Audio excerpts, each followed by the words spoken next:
So welcome to our panel of elders in this 2024 International Coaching Week celebration. Thank you for being with us. Yes. We want to welcome Sam, Judith, Sookgi, Sharna, and Dori. And we're so grateful for you coming and being with us and your contribution and saying yes to this conversation. So we're going to dive right in. And each of our elders has a brief introduction so that we can set the stage. And you can learn more about them in the show notes and through the up-level channels. Let's start with you, Judith. So my name is Judith Cohen. I have been coaching since 1995 in the last century. And my notable contribution is that I am the longest serving certification examiner. Wow. Woohoo! Welcome, Judith. That's brilliant. Thank you. All right. Let's move it over to Sookgi. Hi, nice to meet you. I'm Sookgi from Seoul, Korea. I have been coaching since 20 years, and my special contribution to the coaching world is I am representative of CTI Korea, and I lead the proactive workshop since 2018. And next week, we start CPCC certification next week in Korean. Wow. Yeah. Welcome, Sookgi. Yeah, thank you. That is amazing. You've got certification in Korea now. Wow. Sam House. Hi, Sam House here. And I've been coaching since 1996. And I guess the unique place that I have been engaged with this work is the intersection between coactive coaching and coactive leadership, and looking to see how do those intertwine, overlap, and require each other. And I've done this work in China, Japan, Korea, the Middle East, France, Spain, Europe, etc., and North America. So that's me. Thank you, Sam. Sharna. Hi, I'm Sharna Fey, and I've been coaching for 23 years. My unique contribution, I believe, is bringing coactive coaching skills into corporations for more efficient and effective and human leadership, while being a very out member of the queer community as well. Welcome, Sharna Fey. Dori, over to you. I've been coaching since 2001, and among my unique contribution is actually being in the first group of CTI leaders to bring the coactive gospel outside of North America into Europe, the Middle East. And I think one of the things that I bring is actually translating this work into organizations and dispelling the fact that it's soft, that it's mushy, and bring this sort of making it real for leaders and executives. Wow. Gosh, Wow. I've got like goosebumps everywhere hearing each of you and what part of the legacy that you've been creating. Thank you for these brilliant ways of helping all of us move this profession forward and our planet. Yeah. Our And we world have together. totally like over 100 years of experience and expertise added up, which is amazing. Well, our listeners have heard the rules of engagement for this conversation and why we're here. So we're going to dive right in. And the first question we're starting with is, how do you define elder? And what is the best part about being identified as an elder? And we're going to start with Sharna Fey. I think being an elder is someone in a really simple way, been around a while, and probably has a lot of stories to tell of engaging with humans. This work is just about loving and engaging with humans. So I think that's part of an elder, being around a while. The best part is to share. I feel like there's like a web of people between me and all the people I've coached, and that they've all been connected. I think about all the women I've coached and how those women that I coached influenced other women that they coached or people they work with. So I think it's something about seeing that. I turned 60 this year, and I could see like this web of people that that I'm get to be connected to. So being part of a community like that, I think, is also part of like the best part of being an elder. Mm-hmm.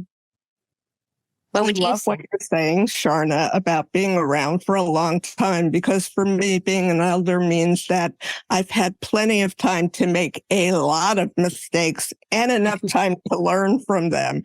Because if I just made the mistakes, it wouldn't be very helpful. And the best part of being an elder is I can share the learning that I got so that other people don't have to make the same ones that I did. Mm-hmm. What would you add, Dori? Best part of being an elder is that this notion of effort is who you think you need to be, and relaxation is who you are. Mm-hmm. And I think that as an elder, I'm doing my best work now. It's less is more. Just being really much more precise and less fluff. Just getting to the core of the matter. It's very refreshing. Dori, something that I had a friend say that's also probably in this elder community said part of our role is just to be with people. And it's such like you said, it's so much easier now on this side of the equation. I think for me, building on Judith, what you said about mistakes and learning from them is that for me, as I've gotten to this place in my profession, I care less about the mistakes that I've made.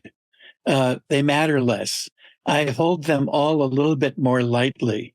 And I think that's in part because it gets simpler in some ways the longer I've been doing this. And yet it gets increasingly more mysterious. There's a whole lot less that I know now than I did when I started in the coaching profession. That sounds bizarre in some ways, but for me, it's very, very true. Sookgi, anything you want to add to this question? Yeah, especially in Korean society, the term elder is often understood as a person who has wisdom, experience, and knowledge, and which gained over a long period. So I'm so honored to be named as elder here, as a profession or as a person. Yeah, and I'm so open to share my knowledge with those who wish to grow. It's beautiful. In the first season that we hosted a conversation with our elders, one of the responses that really struck me was it's not always about age or time put in. There is an essence that an elder brings. There's an energy. And each of what you're saying, like Dori, the relaxing into sounds really true. It's like when one stops trying to prove themselves, like pick me or look what I did. It's like an elder has moved away from that energy, and there's an energy of allowing, accepting, relaxation that I think creates a safe space for people. And that's, one of the reasons why we pinged each of you. I'm noticing as well when you share, I'm just looking forward, and God willing, there'll be a point where I get to that point. I'm like, I want that. I want to get to that point where I'm more relaxed in myself. And as Sam said, so yes. Yes to that. We're going to bring in a bite of wisdom. So a refresh for everybody. These are questions that our panelists have not seen, and we have asked them to answer it in 30 seconds or less. It's a way to just bring some spontaneous energy in the space. So here's a bow for you. What is your favorite coaching skill? And like in a bottom line way, why is that skill your fave? You got to choose one in this moment. In this moment, what's your favorite? Who's going to jump in? Go first. silence. Silence is golden. There's so much that happens in the silence. And many coaches, many people just get uncomfortable with the silence, not realizing that that's golden. Silence is golden. Okay, I'll go next because I'll do the opposite side of that. Championing, acknowledging, I'm kind of tying those together, but having people be seen for who they are, what they're up to, what's possible for them. I love that part of coaching. And you're like the queen of acknowledgement and championing. For me, it's listening at level 2, of course, the hard focus on the individual. But I think the unique skill that in coactive world we're trained in is listening at level 3, the listening for the energy of what's present, listening for the what's going on in the environment around, and also tying that with our own intuition and using it. Sookgi, what's your favorite coaching skill? Yeah. I like intuition. Yeah. Coaching is all about intuition. So every question, every listening, all comes from our intuition. So not sharing intuition is not giving the greatest value of coaching. Judith, what's your I favorite? agree with Sam. It's listening. And as the only deaf person here, listening is the most important, especially since the client always knows more than the coach. There's some bows, some bites of wisdom from our elders. Yeah. The least will ever speak, probably. Yes, that was a great example of bottom 30 thing's a lining. good thing. Bottom lining, yeah. Well, we're going to go back to another OPQ, and the one that we're going to go with is what was most exciting to you about being involved in the early days of the coaching profession being formed? And we're going to start with Judith, if you don't mind. I don't mind. We got to be evangelical about coactivity, and there were no rules. Well, there was one rule. Eric Kohner always used to say, 3 feet, you have to be, the minute you are in 3 feet of anybody, you have to talk about coaching. And in 1995, nobody knew about coaching, or at least nobody I knew about coaching. So it was fun, and it was a challenge because I didn't like to talk about coaching, particularly because I didn't like to talk, but I got over it. So it was great. Well, I came along 6 years later. And I started off coaching in corporations. That was like my doorway in. So I think have people see, like, that was the kind of the beginning of emotional intelligence. And, we were just starting to talk about neuroscience, but to see people in organizations that I loved. I worked for Marriott before, and I got to take it back there. And to see people like have these skills that, you would have thought you were giving them $1 million, like Sam, listening, to teach people to listen. I think being involved in that in the early days, to kind of in that where coaching really supported organizations, and to see that happen and see where it is now. I think that has to, for me to watch that evolve into lots of organizations is awesome. As a former therapist who, in that aspect of my professional life, I had to justify why I needed to continue providing therapy services to somebody. And in order to do that, I needed to justify how continually broken they were in order to make the insurance company pay.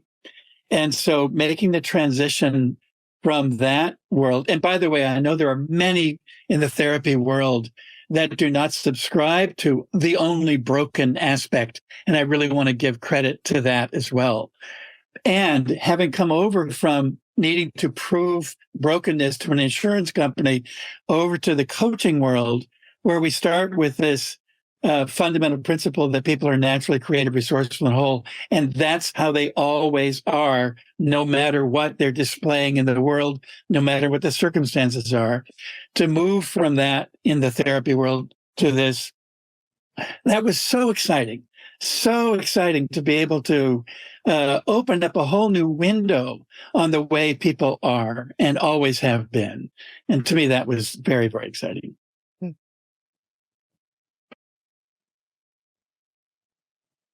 For me, since I was involved in the very early days of coaching industry in Korea, I was lucky to have the chance to do the executive coaching very early. I think it was after 5 months that I started being trained coaching. So the first day it was a catastrophe. I knew nothing. I was there, but it passed. No one recognized that I was so novice. But I knew that I am so novice. But I was lucky to have that chance very early. I'm so grateful. For me, I mean, what was truly exciting was kind of spreading the gospel of coactive coaching in Europe and the Middle East, and leading workshops in Paris and London and Tel Aviv and Czech Republic and South Africa. And it was really like the Wild West. And it was literally unknown, and people were like, what do you mean coaching? What kind of sports is it? No, it's not sports. What do you do? And it was like a new language. It was a new paradigm. And creating this community of fellow coaches and in many places in the world. And we became long lost friends. That's how I met several of you. Rachel, I met you in that basement in London in the fundamentals. And my God, look at you now. You are completely transformed. So that's all part of it. Oh, it's so good to hear some of the origin, like each of your specific, what you saw unfolding as you contributed, and to take us back to the energy of those times. Feels really important. One of the reasons why Rachel and I want to keep having these panels is because we believe that in order to move forward, we have to learn from our past, and we have to tap into the wisdom and the energy of our elders so that we know where we're coming from, so we can keep building and growing and innovating. So something special about hearing. And how far it's come, right? And that different parts of the globe are on different timelines of that, and still are. But in North America, for instance, coaching is a well-known word pretty much now, whereas nobody knew it before, as you said. One of the ways I experience that too is leading courses now. Is people come in and they've been coaching for 10 years and they have a practice, and like they have a coach. They've hired 3 coaches. Like I never heard that in my early days. Like no one had a coach. They didn't know what it was. Exactly. No one knew about it. And certainly no one had been coaching for 10 years. So to see really we have to be so much more in our game and up level what we do, because people come in with so many skills and so many perspectives, and some of those you have to break down. But that's how you totally know coaching has come a long way. Well, and that's a great segue into another bow. Okay. So 30 seconds or less, a bite of wisdom. What is a practice you have individually that supports you to show up as the best coach you can be? An individual practice you deploy maybe every day, or a little insight into how you prepare. 30 seconds or less. Dori, you go first. Wow. Mindfulness. Really like just working on my monkey mind, and doing my very best to just be be here now. Thank you. Judith, what's one of your practices? I am a voracious reader, and I'm constantly recommending books for people to read, and practice what I read. What's on your bedside table now? What's like a book you might recommend? I'm embarrassed to say that I have 10 books on my bedside at the moment. And in this very second, I can't remember the name of one that I'm reading, but they're all about personal growth. Yeah. Okay. But if I think of the title, I will stop and remind you. Perfect. Thank you. Sookgi, what's one of your daily practices that supports you? I do a lot of memo. I do a lot of memos. I use every carnet for each client. So I have many clients. So when I do meditation for one client, I write down in each carnet. Wow. Lucky clients. They No, get their own. They each get their own book. It's amazing. What about you, Sam? Walk my dog. Here's why. When I am outside, the opportunity that I need to continue reminding myself is to not only look forward or look down at the dog, but to look up at the trees, look at the bushes, look at the people, look at the other dogs, to really expand my view, to recognize that I'm not isolated and stuck in a little bubble, even a little coaching bubble. Not helpful to me. I know. So beautiful. Well, I can riff off Sam's, because I would say two things. I was going to add is I play golf almost every Tuesday, and it's like my time. So really, my wisdom here, I hope, is hobby. Like, have your own hobbies, do your own things, walk your dog, do that stuff. It's good for you. The other one I'd add is, like, think about my clients. I have a big glass board that I write all their names up on when I'm in my San Francisco office. And I carry something around with me when I travel, just to think about them during the week, what they're up to, what's possible for them. It's just that practice. I would say the charming Rick Tamlin said he used to think about his clients in the shower, and I thought that was a little too much. So I just went with big glass board. These are great practices. Something I think we can all, pull from each of you to think about what would serve us so that we can serve our clients. Yeah. Well, we want to go back to another OPQ question. And I'm thinking, as we have such amazing seasoned coaches here, what wisdom do you have for the coaches who are starting out to withstand that journey? Because it does take time to become a seasoned coach. And we'd love to start with you, Sookgi. And what wisdom do you have for us coaches or coaches who are starting out on how to withstand the journey? Mm-hmm. I'd like to emphasize is 3 questions. Ask himself 3 questions. One is knowing why I would like to be a coach. Okay. So what motivates me to make this career option, career choice? And second is knowing how. Practice. So what kind of skill and competencies do I need to develop my skill? And third, knowing is knowing whom. So whom do I need to meet, establish a relationship, or convince, etc. So I think these are 3 key knowing. I love how you've just, simplified that. And I feel like, well, I make up and I'm curious, and this is to you, Sookgi, or anyone else as you add in, does that change over time? Does your why change and shift, or is it always the same? But continue. Who else wants to jump in here?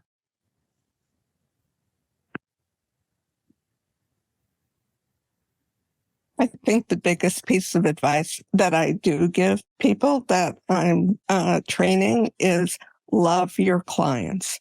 If you don't love your clients, there is no point in doing this work. Coaching is a very intimate relationship. And so also you should find people who love you. But the first thing is love your clients, because then it's not work anymore. Then it's joy, and then it's love. And that's where the transformation happens. Beautiful. This may sound paradoxical or contrary, but I think beginning coaches often have the concern that they have to bring value to their clients. I have to make this question that I'm asking, this homework that I'm giving, it has to be meaningful. And I, the coach, have to see the impact of what I'm doing. So there's a lot of coach ego connected to needing to feel and see that you're making a difference. And to me, it's, I don't know, if you're starting out and you're working on this, do all those sorts of things, but become completely unattached to whether it's effective or not. And then keep trying anyway. And because you're listening and paying attention at level 2 and 3, you're seeing what the impact is. And if it doesn't land, that's okay. You're in an ongoing experiment with each other anyway, and hold it in that way rather than I need to get it right.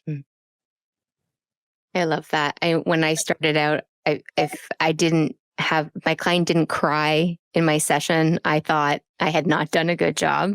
Like it's like total rookie energy. And now it's like, hey, you never know. They could have had a huge impact, but they didn't have that emotion in the session, comes in between the sessions. Yeah. What would you add, Dori, Sharna? I would say that one of the hardest things for new coaches is this idea that the best way to be successful in nearly anything is to actually be known as an expert or someone who has, a unique knowledge around that. And people resist that because, no, I want to do it all. And what I tell them, when you want to go and have a date with your partner and have a dinner, should we have French or Mexican or Italian? But no restaurant ever says, we do everything. Whatever you want, you're going to find it. And people look for coaches who have a certain knowledge or experience or specialty or brand about something. And I would connect that to what Sookgi said around your why and what you're passionate about and who you're passionate to lead, to work with. I'm a yes. All that, yes. And I'm going to say something a little different. And I heard it. I think it's one of the best pieces of advice I got. It was one of my first active coaching courses that I was taking when I was in the course. And one of the leaders said, lots of coaches love to coach, but the ones that will make it are the ones that can build a good business. And that resonated with me. Coming from the business world, I was like, okay, I got to figure out the business thing. If I end up not liking coaching, then I won't do coaching. And I think that is a really important thing because most people that come into coaching courses that are coaching are drawn to humans, or drawn to developing people. All that is true. And you have to be able to build a business, whether you go work for someone or you build an internal coaching program in an organization or, you've just got to find what do you do? And you've got to know that you have to build a business, however that is. I think we need to double down on that. This is whoever wants to answer it. What is some guidance you have for coaches to build a successful business around coaching? You can guess what opinions about this, but I'll just start and say, the thing I didn't have, this is how I know it, is I didn't have a network. I worked for Marriott. I had a lot of Marriott friends, but that was my only network. And certainly, coaching wasn't as well known as we've already talked about, but I think having a broader network, making sure that if you're jumping off into entrepreneurship, make sure that you have a really wide network, not just a few people, because it takes a while to build that web. And if you don't have some of it when you start, I think it's harder. I survived. I'm glad I did. And it takes a lot to build a network. I would add that. Go ahead. Go ahead, Sam. Sorry. I don't know if we still have in our certification program a homework assignment for our certification students that say early on, as you're selling your business and to clients and trying to attract clients, that your job is to collect no's from clients. So, will you be my client? And the answer is no, I won't be your client. And you go, yes, check. And so the idea is to go out and collect as many no's as you possibly can. And it's contrary to what we would think, because you're collecting no's rather than collecting yeses. But collecting no's gives you the freedom to talk openly about what you're doing and to give good sample coaching sessions and bad sample coaching sessions. And what surprises people is that when they're looking for no's, they get more yeses.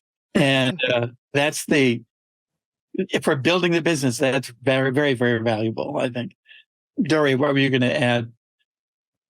Thanks. Before coaching, I worked in 15 years in the financial services. And one thing I always remembered is that if you think about, who does the bank want to loan money to? To people who have money. And who that they don't want to loan money to people who don't have money, who really need the money. And so the point I'm trying to make is that there are new coaches who leave their whatever other life and go into coaching, and they don't have the financial reserves, and they become quite desperate.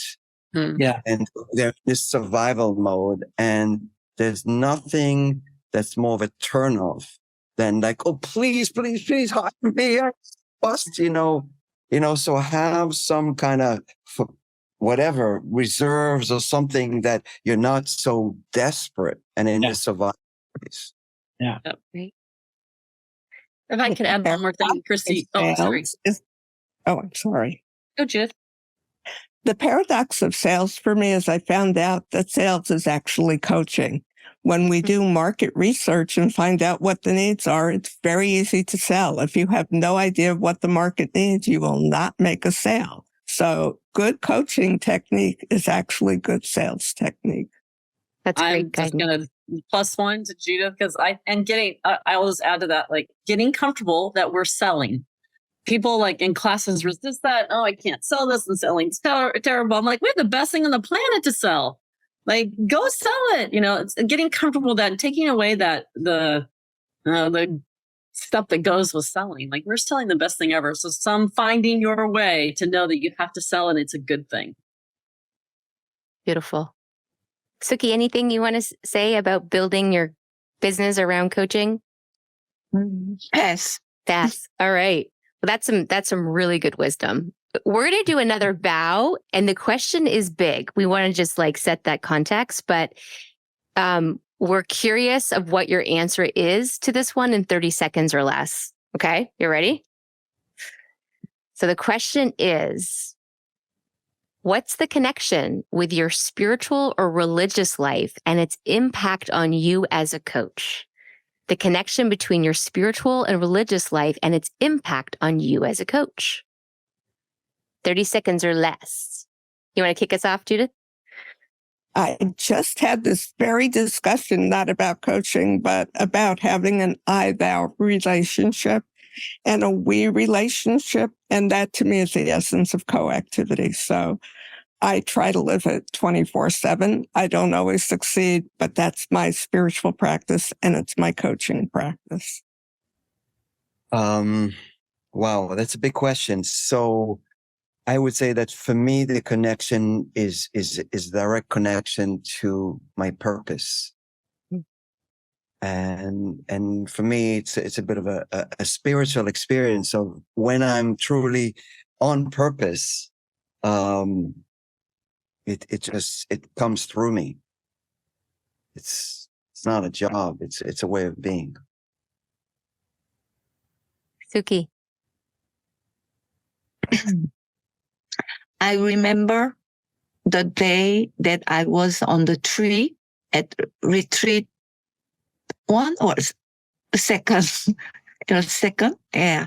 So I was born in this particular time in history too. Blah, blah, blah.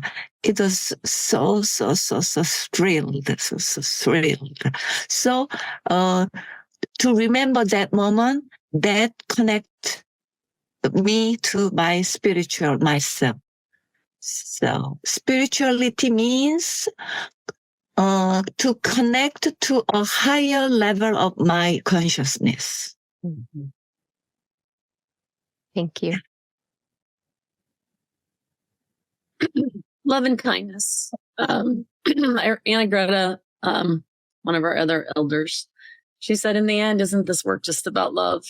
And pardon me. I think that by being a coach-like human, it connects me to love and kindness, which is a form of my faith in humanity. I need to understand that there is always something greater than I can possibly conceive. Whether I'm spiritual or religious, or I don't consider myself that, there is more than I can possibly conceive. And so for me, the intersection between spirituality and coaching is, how do I surrender and open to what I don't know and what I might learn and how I might serve? And that's a spiritual practice. As far as I'm concerned, it's also a coaching practice. It's what Dori was referring to earlier when he said, I work in organizations to make this stuff that people call soft, make it real. And when I learn how to surrender and open and ask a big question and connect it to spirit in many ways, that's also real and so important, so important. There's so many threads that I want to pull from what you all just shared, but the main thing I'm hearing is that coaching is a spiritual practice. That's what I really hear, and I think there's something very inspiring, very liberating about that. For some folks, that might be scary, like making that distinction in that way. Yeah, and I'm not sure all coaches. I'm with you, Christy. I think coaching is, but not all coaches do that or live that. You know, and that's not a criticism. But and there are folks in our industry, as in all industries, that do this differently. And I think that's more like doing coaches versus being coaching or being a coach in our language. I'm remembering in the really old days where you were not allowed to say the S word and connect it with coaching. So we have come a very long way. So thank you so much for asking the question, Christy. I love that. The S word. Don't say the S word, and especially inside organizations. So I think that's where we're going to head next. We are. Yeah, we're going to take a little bit of a turn, and we want to ask, how do you apply the proactive coaching approach in your executive and leadership development work? And we're going to give that one to you, Dori, to start with. How do you use it inside organizations, inside corporations? Yeah. The way I use it is that the doing comes from the being. The software runs the hardware. The internal operating system is what determines your leadership effectiveness. And if an executive or a leader wants to keep up with this escalating level of change and volatility, it's not about working harder or sending more emails or telling more people what to do. It's actually, it's the shift from running hard to running fast. And it's an inside job. That was like a poem, Dori. Yeah. It was poetry, what you just said. Not surprising coming from Dori. Yes. What else would you add, elders? Well, a majority of the work I do, like as a coach, I mean, like, so I have my own coaching practice, but I also teach these collective coaches inside of organizations. I do team effectiveness. communication skills, delegation, I do some of those different things inside of organizations. And honestly, I never do anything inside an organization until I teach them the levels of listening. Like every person I work with has to know the level of listening, and I encourage them to go teach them to other people. Like, and that's a simple way, but like I start everything with that. And that to me, like, changes every course I teach. Any skill I teach is different when you teach people to listen. And then one of the beauties of this work is, and I mean, Christy's heard me say this 100 times, these are fundamentally great communication skills. That's what they are. And so you can teach them to anybody. You kind of maybe have to bridge them a little bit to their environment. Maybe you speak about them a little bit differently, but they bridge to anybody. So for me, the work I do in organizations, no matter what I'm doing, I'm sharing these skills in some way. Anyone else want to chime in on this one? You can pass, but if you're feeling you... For me, I apply whole person approach to executive coach. Even though their performance is important, the performance comes from the underneath operating system or his personal, professional, relational, or whole aspect of his being.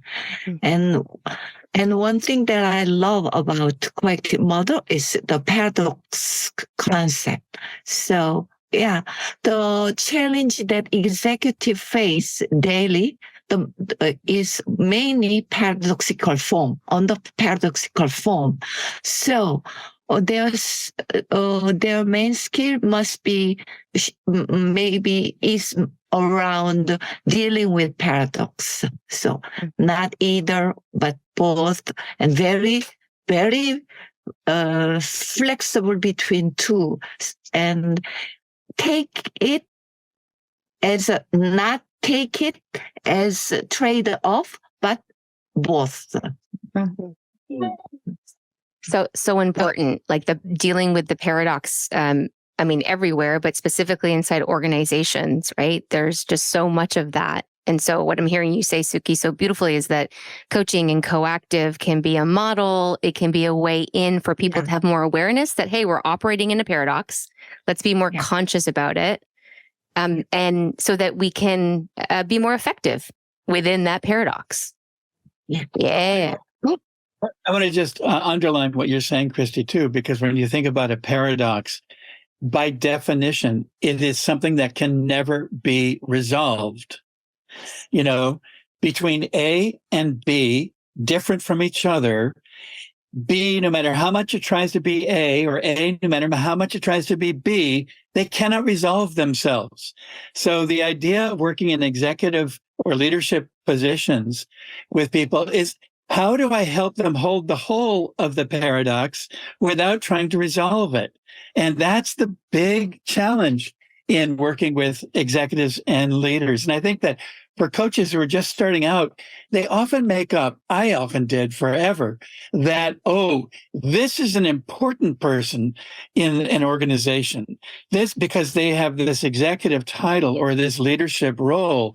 And therefore, I need to be better, or I need to see them as somehow different from how I would see a regular person whom I'm coaching. Eliminate that. See them as a simple human being struggling with the paradoxes, and help them understand, how do I hold the whole of the paradox without resolving it? To me, that's plus one. So elegantly said. To build on that paradox, in some perspective, it is paradox, but in other perspective, it is not paradox. So as our mental complexity grow, the paradox has different form, or disappear or dissolve. I think one paradox. There's a longer conversation we could have about all that. Ooh. Yeah. I think one paradox, and I'm not working in corporations because I mostly train coaches, but one paradox for me is everybody is a leader and everybody is a human. Yes. And they go together. Yeah. if we are alive, we are leading, right? Yeah. If there is a heartbeat in our chest, that's like something that Rachel and I have really been sitting with and feeling. And it's like, and there's in this moment in time, we all have these opportunities to lead ourselves, our lives through the different contexts we're living in. So you're alive, you're human, you're leading, and it's all intertwined. Mm-hmm. How about another bow? Feeling a little bite of wisdom, 30 seconds or less? Okay. Does practice make perfect? Judith, we start with you. Practice makes practice. And what I always tell new coaches is you have a coaching practice. You don't have a coaching perfect. Right. There's a great bow. There's a snippet. Mic drop. Yeah, mic drop. We'll be taking that one, Judith. Thank you. Who's next? Does practice make perfect? Practice makes progress. It does not make perfect. Perfect is a static point in an arc of time. Practice makes for excellence, but practice does not make for perfect because perfect is an ideal that never lasts anywhere. Sookgi. Not yet. Not yet. Okay. I sure isn't it called an idiom? Practice makes perfect. Is that what right? That's right. Because both Judith and Sam did one. I was like, oh, I gotta get an idiom. I think if I could, let's see. I think that in the moment when you're with someone, if you're just being with them, then that's perfect. Like every time you practice, you're perfect for what they need right in that moment. I heard that from a leader. Like the people in front of you need exactly what you have. That's it. And I'm with Sam. Like there's no perfect, and it's perfect right in the moment when you're just with someone. I love that. I love that paradox again, right? It's beautiful. I'm going to add a bit of a twist here. Practice doesn't make perfect. It's only perfect practice that makes perfect. In other words, you can practice, but what's the quality of your practice? Mm-hmm. Do you receive feedback on your practice? Like, how do you know that your practice is effective? I think sometimes we kid ourselves, and in working with executives, like, I'm doing great, but actually, what does your environment experience of you? Mm. So it's like upgrading the level of practice. Just appreciating this wisdom. Like I want to do the snaps. Like it's just this is so valuable. Thank you. We're going to take it in a little bit of a different direction and go back to an OPQ, another OPQ. And how do you reconcile? So I'll say it twice, because how do you reconcile the statement, people are naturally creative, resourceful, and whole, with the experience of trauma? How do you reconcile people are naturally creative, resourceful, and whole, which is one of the cornerstones we hold as coactive coaches, and the experience of trauma? And Sam, if you would be willing to kick us off on this. Boy, I look forward to what the others on this panel have to say about this. Well, naturally creative, resourceful, and whole is a state of being. And trauma is an experience that people have onto this naturally creative, resourceful, and whole state of being. So there's an experience of trauma that occurs. It may have an appearance of breaking someone in two, but it doesn't actually mean that the person is broken at their core. And there's a real difference between what we observe as a state of brokenness, or as a state of trauma, or as a state of conflict and difficulty. There's a real difference between what we see there and what we absolutely hold to be true, what we believe to be true, which is at their core, they're naturally creative, resourceful, and whole. And that never, ever changes, regardless of what we observe. So that's a stand that as co-active coaches, we must hold, as far as I'm concerned. It's sort of like a bottom line thing that we hold. Thank you. What else? As Judith? somebody who has lived through several traumas in my adult life, what I know is absolutely true is that you have to be naturally creative, resourceful, and whole to get through the trauma. You have to be willing to suffer with the trauma, but you also just have to get through day by day. And anybody who manages to get through day by day horrendous traumas proves that there's something in each of us, whether it's spiritual or psychological, whatever, that we have a natural resilience. Now, that doesn't mean we're going to be perfect at it all the time, or that we're not going to have days or longer where it's awful.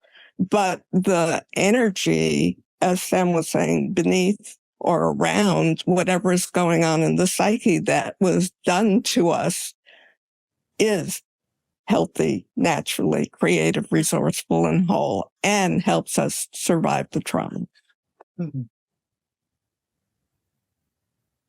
I really appreciate what you're both saying, Sam and Judith. And I'm like, a realization, is that if you think about it, life is trauma. Yeah. Life is trauma. There isn't anyone of the people sitting here who hasn't experienced traumas. Now, there's degrees and levels of trauma, but we've all experienced it. In fact, some of us are experiencing as we speak. And yet, to Sam's point, we are also naturally creative, resourceful, and whole, going through some traumas. Yeah. Thank you for that.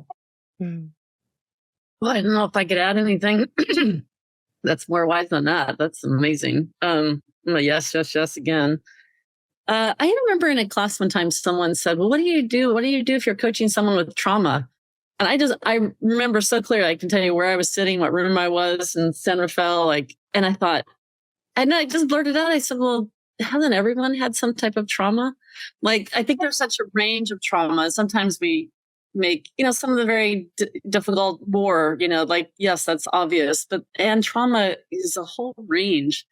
And I thought, I don't know a human that hasn't had trauma in a way. And to what Sam said, and you're still naturally creative, resourceful, and whole. And like Judith said, that's how you recover from trauma, is knowing that you are and having that grounds you. All that seems true. Sookgi, anything you want to add? Yeah. For me, I think trauma can be an opportunity to reconnect again the fact that we are naturally creative, resourceful, and whole. We are naturally creative, resourceful, and whole is like oxygen, something that we don't feel every day. But when we when we experience trauma, we struggle to find out what is really, really inside in me. So in the process of in that process, we finally get to the destiny that which is people are naturally creative, resourceful, and whole. I could just sit here all day and listen to our elders share this wisdom.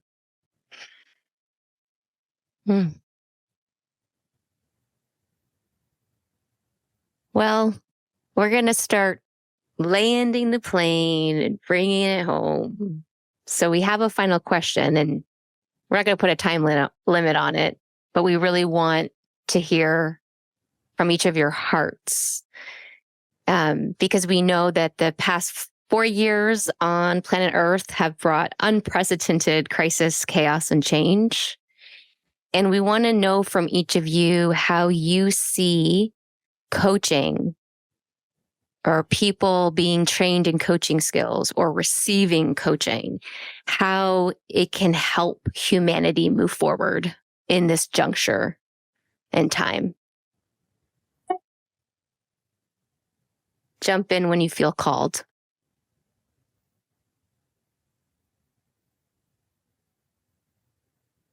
I've done this work in prisons and I've done it in boardrooms, and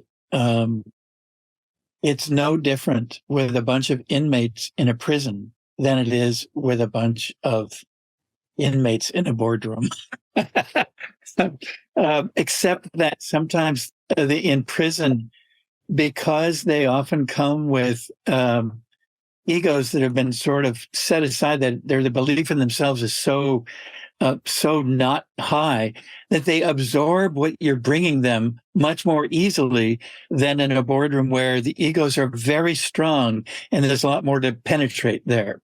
But the point is that in both cases, what we're seeking in training people in coaching skills is what one of our co-founders, Laura Whitworth, called coaching is just training people in human skills, period. End of the story. How do I listen to somebody? How do I say back to them what I heard them say? How do I look into their eyes and feel their heart and say something kind to them in the form of an acknowledgement? How do I let them know I think they're up to it and say and operate from that place of championing them?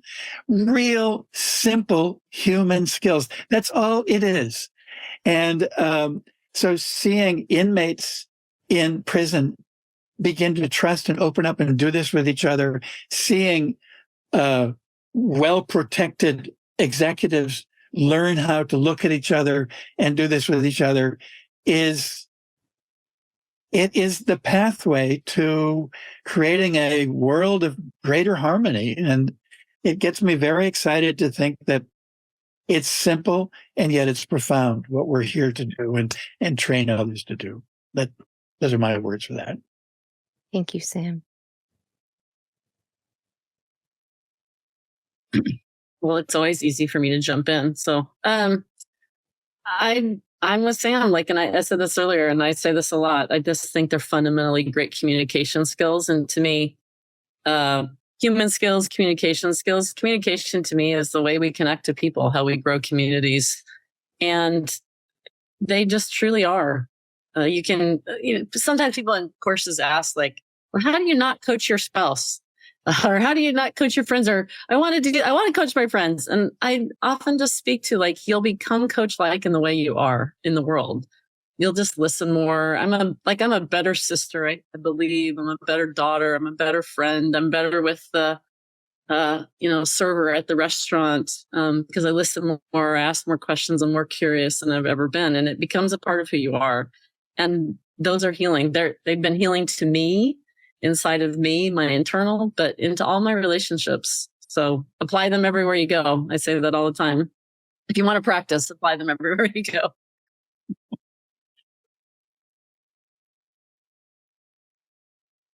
I'm going to refresh this on the question. It's how do these skills, how does this modality of coaching, how does it help humanity move forward at this juncture in time?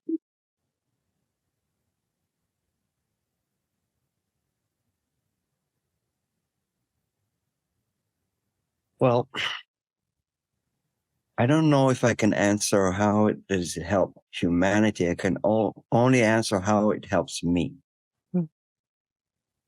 And, I'm human, so maybe it will work for others as well.